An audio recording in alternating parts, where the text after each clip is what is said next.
మీ car EMI కట్టలేకపోతున్నారా? మీ car EMI మేము కడతాం. ఈ నెంబర్కి కాల్ చేయండి.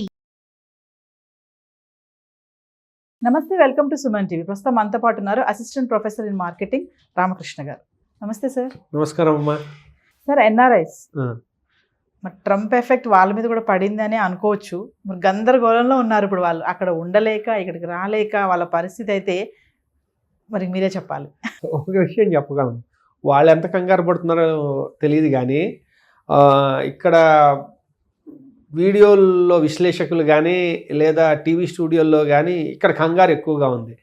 ఎందుకంటే అక్కడ పరిస్థితి మనకు తెలియదు, అక్కడి గురించి ఊహాగానాలు మాత్రమే, లేదా ఒక 5-6 మన బంధువులు ఫ్రెండ్స్ ఎవరైనా ఉంటే వాళ్ళు చెప్పిన విషయాన్ని బట్టి మనం ఇక్కడ తీసుకురావడమే తప్పించి అక్కడంతా హోల్సేల్ మార్పులు ఏం జరగట్లా. ఒకేసారి ఇదిగోండి వెళ్ళిపోండి అని అలా ఏం లేదు. ఎప్పుడో ఉగాండాలో ఉండే ఇది అమీన్ ఒక ఆయన ప్రెసిడెంట్ అయ్యాడు.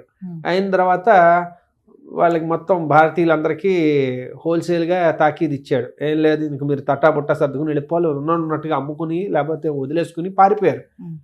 ఇది జరిగింది. అవి ఆయన ఇది అమీన్ అంటే డిక్టేటరు ఆ టైంలో వాళ్ళకి చెల్లింది. ఇప్పుడు అలాంటి ఆలోచనలు కానీ అలాంటివి జరుగుతాయని కానీ మనం అనుకోవడానికి లేదు. ఒకటి. రెండోది, భారతదేశంతో సంబంధాలు సత్సంబంధాలు కొంతలో కొంత మెరుగ్గా ఉంచుకోవాలనే ఉద్దేశం ట్రంప్కి ఉంది. ట్రంప్ చెప్తూ ఉంటాడు, ఒక్కొక్క దేశం మీద ఆయనకు ఒక రకమైన భావన ఉంది. ఆయన అందులో చెప్పేది ఏంటంటే భారతదేశం అట్లీస్ట్ మొహం మీద చక్కగా మాట్లాడుతుంది, వాళ్ళు చేయాలనుకున్నది చాలా సీరియస్గా ఉంటారు, కానీ అట్లీస్ట్ మనకి ఇది మన సంబంధాలు అయితే బాగానే ఉంటాయని అంటాడు. అదొకటి. రెండోది ఏంటంటే ఆయన ఆల్వేస్ ప్రో బిజినెస్. ఒక బిజినెస్ బాగా అభివృద్ధి చెందాలి. ఆయన ఎప్పుడు అనేది ఏంటి, అమెరికా తాలూకు బిజినెస్ బాగా జరగాలని కోరుకుంటూ ఉంటాడు. అంతే తప్పించేసి ఇంకే రకమైన డిస్ట్రక్టివ్ థాట్ ప్రాసెస్ లేవు ఆయనవన్నీ. ఏంటంటే మేక్ అమెరికా గ్రేట్ అగైన్, అమెరికాని మళ్ళీ గొప్ప దేశంగా మార్చాలి. ఆ మార్చడానికి ఏమేం చేయాలి?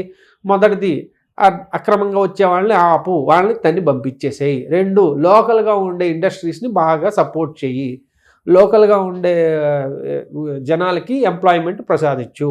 3, బయట ఏమైనా మ్యానుఫ్యాక్చరింగ్ ఇలాంటివన్నీ బయటకు వెళ్ళిపోతే మళ్ళీ వాళ్ళని ఎంకరేజ్ చేసి లోపలికి తీసుకురా. లేదు, బయట నుంచి భారీ స్థాయిలో డంపింగ్ ఎవరైనా చేస్తున్నారు, ఇప్పుడు చైనా ఉంది, భారీ స్థాయిలో మ్యానుఫ్యాక్చరింగ్ చేసేసి అమెరికాకి చాలా డంపింగ్ చేస్తుంది అనుకోండి, అది ఆపు. ఇలాంటివి ఆయన ధోరణి. కాబట్టి ఇప్పుడు ఆయన మన పంపించేస్తే హోల్సేల్గా ఎన్ఆర్ఐల్ని, అక్కడ వాళ్ళ బిజినెస్ దెబ్బతింటుంది కదా. మనం అనేసుకుంటాం, ఇదిగో వీళ్ళందరినీ పంపించేస్తారని. పంపించేస్తే ఎవరున్నారు చేయడానికి? ఇదేమీ దాన్ని ఏమంటారు, ఇటుకు కాదు కదా, ఈ ఇటుకు తీసేసి నేను ఇంకో ఇటుకు పెట్టేస్తానని.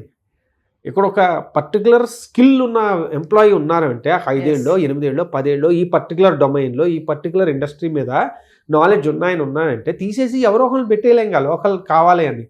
కాబట్టి ఇదేం వెంటనే ఏం జరిగిపోదు. అందున ఆల్రెడీ అక్కడికి వెళ్ళి ఈ స్థిరపడిపోయిన వాళ్ళకి అక్కడ పరిస్థితుల అవగాహన ఉంటాయి.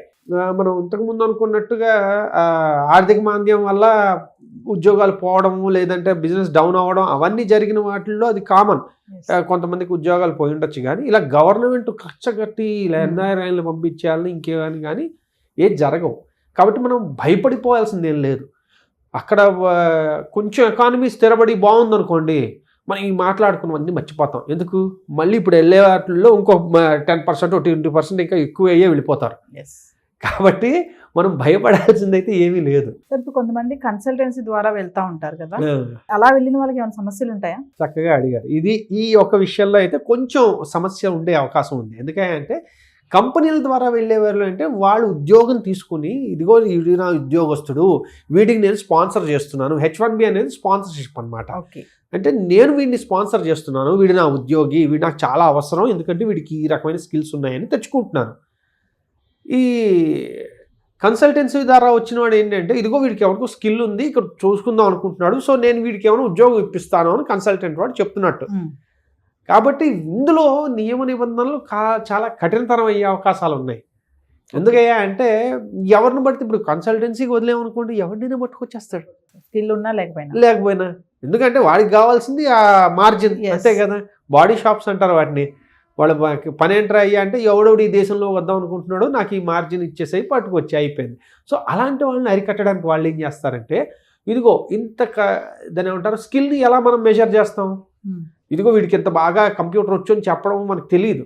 ప్రతి వాడిని కూర్చోబెట్టి వీడు టెస్ట్ చేయలేడు. అందుకని ఏం చేస్తాడంటే వీడికి మినిమం ఇంత శాలరీ కన్నా తక్కువైతే వీళ్ళకి H1Bలకి అర్హత లేదు అన్నారు అనుకోండి, ఊరికే ఎవడో పిలిచి $150,000 $180,000 ఇవ్వం కదా, సంవత్సరానికి అది ఇవ్వాలి అంటే వాడికి నిజంగా అర్హత ఉండాలి. అంటే ఏమంటున్నారు ఇక్కడ మనం మెసేజ్ని 2 రకాల మెసేజ్లు ఉన్నాయి. ఒకటి ఎవడు పడితే వాడు వద్దు అని కట్ చేయడం ఒకటైతే, 2 నిజంగా బాగా హైలీ స్కిల్డ్ వాళ్ళు ఈ దేశానికి అవసరం వాళ్ళు మాత్రం రావాలి అంటున్నారు.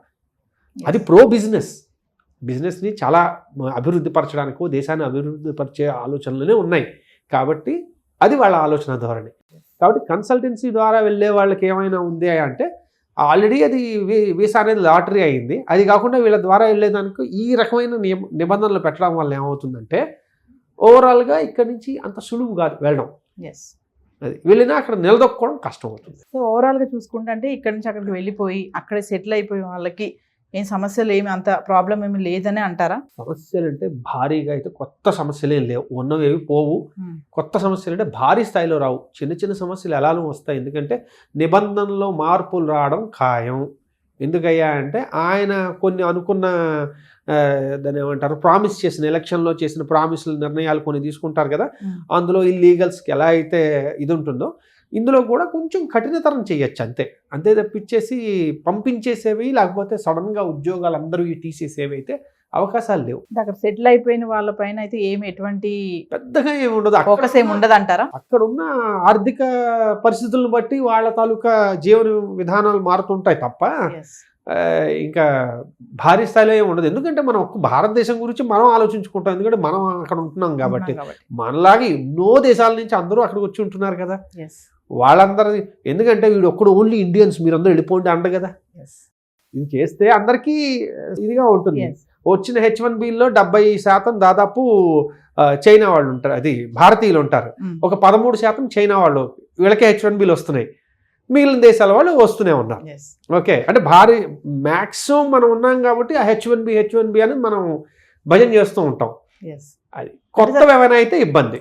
ఒక విషయం చెప్పండి సార్, ట్రంప్ టార్గెట్ ఇండియన్సా చైనా అంటే ఏం చెప్తారు మీరు? ఈ రకంగా చెప్పుకుంటే ఇండియన్స్ చైనీస్ కాదు ఆయన టార్గెట్, చైనా ఆయన టార్గెట్. ఎందుకంటే వాళ్ళ ఇది దాని ఏమంటారంటే ట్రేడ్ డెఫిసిట్ ఏదైతే ఉందో అది భారీ స్థాయిలో ఉంది చైనాతో. అండ్ మొదటి నుంచి చైనా తాలూకు పాలసీలకు కొంచెం ఆయన వ్యతిరేకి కాబట్టి చైనాని టార్గెట్ చేస్తారు. కొంచెం హార్ష్గా ఉంటాడు చైనాతో. ఇండియాతో కొంచెం విభేదాలు ఉండొచ్చు, ఉంటాయి, చాలా ఉంటాయి. కానీ అవన్నీ బహిర్గతం చేసేసి డైరెక్ట్ యుద్ధం ప్రచండ యుద్ధం లాగా అయితే ఉండదు. కాబట్టి టార్గెట్ అయితే చైనా బహుశా, కానీ చైనీస్ కానీ ఇండియన్స్ కానీ అలా ఏం టార్గెట్ లేదు. Thank you sir. ఓకేనా.